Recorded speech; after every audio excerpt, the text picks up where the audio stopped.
Yeah, I'm just frustrated with him. I don't know what to do. I'm scared that he's not gonna have a future.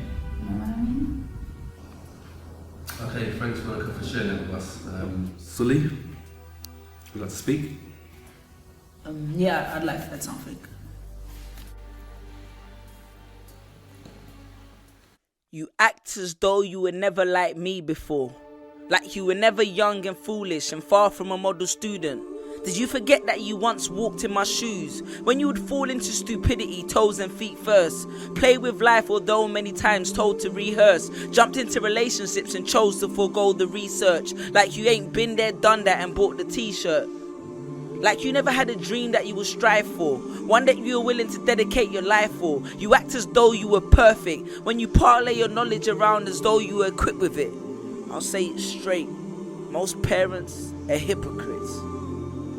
Cause you can forget that you were once exactly like me, except when it's time to remind me that you know better, and close your argument with experience is the best teacher. But you see, that doesn't always work, because just because you spent years in a classroom, that doesn't mean that you always learn. And just because you experience something, that doesn't mean that we have to infer that you were the best student either.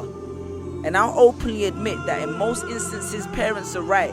But it's not about our decisions being right or wrong. It's more about using your experience to sympathize and let us know that you at least understand where we're coming from. Because at least then we can take that in all seriousness and then decide. But instead it's I'm big, you're small, I'm right, you're wrong, and there's nothing you can do about it.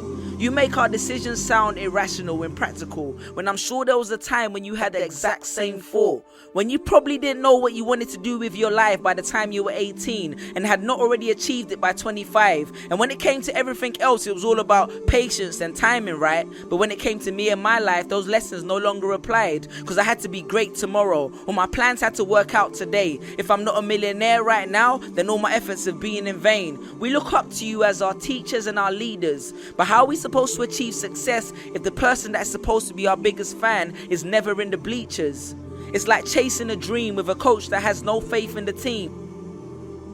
To parents whose son spends all day playing football games on that Xbox and that PSS3 that you spent too much money on just to shut him up for his birthday, well, did you know that there are thousands of people on YouTube making money from doing exactly the same, and millions of more opportunities in industries related to game? Have you ever tried to cultivate that interest? Have you ever even touched the controller, except when he left it on the floor and you broke it by accidentally stepping on it, withering in pain, watching him complain as you told him that you're not going to buy him a new one because it shouldn't have been on the floor in the first place, and every time he slipped in a grade or stayed out too late, you locked it away? I know a girl who, according to her parents, spent too much time at singing recitals, so they tell her to shut up so they can watch American Idol. I know a child who is trying to start a business which his parents have never shown an interest in or have a penny invested, but still encourage him to sit down with them and watch The Apprentice. What about the ones that are constantly emphasizing the importance of having a backup plan? The kicker is the backup plan concept. I don't even need to explain that because everybody knows what I'm referring to. But let me put it like this. How comfortable would you feel standing on the front line with a general who keeps emphasizing your role and its importance, but spends his whole time investing his efforts in the reinforcements? Just think for a second, because if you show more interest in a person's backup plan than the actual plan, then you're actually accurately, fractionally, factually, and practically, tactfully, didactically, drastically showing where your faith in his plan actually stands. Put yourself in our sneakers for a bit, and because statistics show, I think, that between 16 and 18 your feet no longer grow. So it's not that they don't fit, it's just that since you started walking on water, you've forgotten it. And stop trying to overshadow but understand us kids. Because eventually when they become adults, any success they have, rather than just contributing, I bet you'd rather they say that you were actually a part of it. No, actually wait. Because apparently I'm a patron of confusion and never offer any solutions to fairly obvious conclusions, simply because I feel it's not my place to say that my opinion works for everyone. But just in this instance, here is a simple one.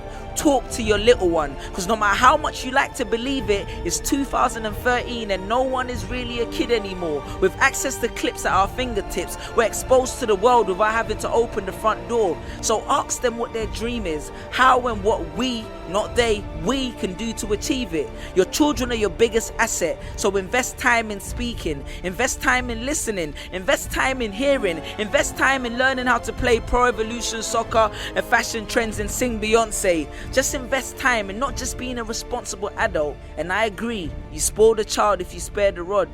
But ultimately, we just want you to believe in us, because a family is the strongest corporation that you can have. Yeah. Peace. Pictures on my phone, just these pictures on my phone.